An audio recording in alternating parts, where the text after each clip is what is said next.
নমস্কার, আজকের ব্লগে নিয়ে এসেছি শীতের স্পেশাল রেসিপি গরম গরম আলুর দম, কড়াইশুঁটির কচুরি রেসিপি। তো প্রথমেই তো আমি কড়াইশুঁটিগুলোকে সেদ্ধ করে শিলে বেটে নিচ্ছি আদা আর জিরে দিয়ে। যেহেতু আজকে আমাদের মিক্সার গ্রাইন্ডারটা একটু খারাপ হয়ে গেছে, তার সাথে আবার আমাদের গ্যাসও শেষ হয়ে গেছে, তবে খাওয়া তো আর আটকানো যায় না।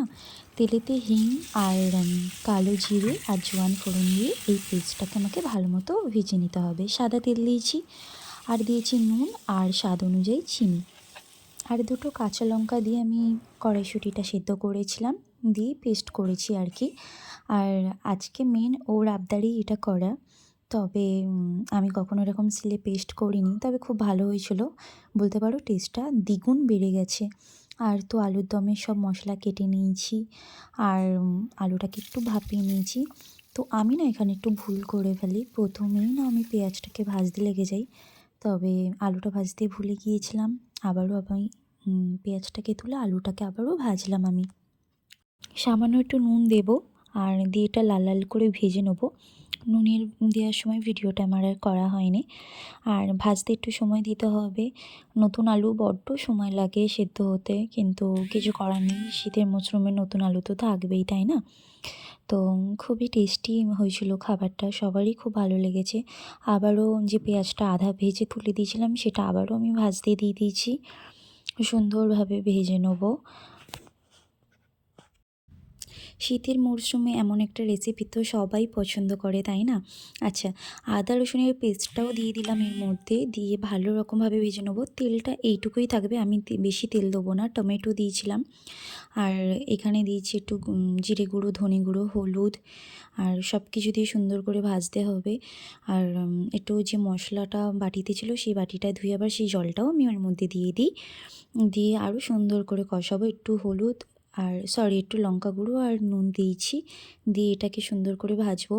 যেহেতু আমি খুব একটা ভিডিওর পক্ষে পটু নয়, অনেকটা ভুল ত্রুটি হয় আমি জানি, তার জন্য আমি খুবই দুঃখিত, তোমরা প্লিজ ক্ষমা করে দিও। কিছু ভুল ত্রুটি হয়ে থাকলে সেটা আমাকে অবশ্যই কমেন্টে বলো, আমি পরের ভিডিওতে নিজেটাকে আবার ঠিক করে নেওয়ার চেষ্টা করব, ঠিক আছে? তো আলু ভাজাগুলো যেগুলো ছিল ওর মধ্যে আবার দিয়ে দিলাম, মশলাটার মধ্যে আলুটাকে দিয়ে এখন সুন্দরভাবে কষাবো, যাতে মশলাটা আলুর ভেতর ভালো মতো অ্যাবজর্ব করে নেয়। আর এই পর্যায়ে তো আমি এমনভাবে ভাজছি, বোঝাতে পারছি যে তেলটা হালকা হালকা ছেড়ে এসে অল্প তেলে করছিলাম। তার মধ্যে তো আমি জল দিয়ে দিয়েছি,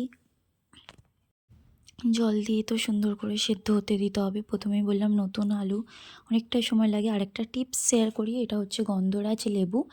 গন্ধরাজ লেবু না, একটা আমিষ রান্নার মধ্যে দিলে না একটা মাটনের ফ্লেভার আসে, এটা দেওয়ার পরেই তোমরা বুঝতে পারবে, বাড়িতে দিও। কড়াইশুঁটিগুলো দিয়ে দিয়েছিলাম, যেহেতু ভাপানো ছিল একটু দেরিতে দিয়েছি কসুরি মেথি, আর আমাদের দিয়েছি একটু গুঁড়ো গরম মশলা তার মধ্যে ছড়িয়ে দিয়ে, আর বাড়িতে ছিল ফেস ক্রিম, ফেস ক্রিমটাকেও দিয়েছি। আর প্রচুর টেস্টি হয়েছিল, সবারই ভালো লেগেছে, আমি তো বললাম। তোমরা বাড়িতে অবশ্যই ট্রাই করো, খুব খুব খুব টেস্টি হয় খাবারটা আর কি, শীতের তো স্পেশাল খাবার বলাই যেতে পারে।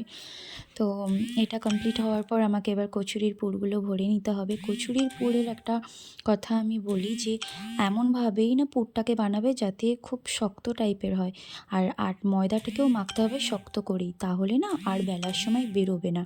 অনেকের হয়ে থাকে বেরিয়ে যায়, আর আমি অল্প তেলে বেলা পছন্দ করি, তবে আমি বোঝাতে পারছি ভিডিওতে যে একটুও বেরোয়নি, কারণ আমি সব সময় পুরটাকে শক্ত করেই ভেজে নিই। একটু বেশি তেল দেবে, সুন্দর করে ভেজে নিলাম।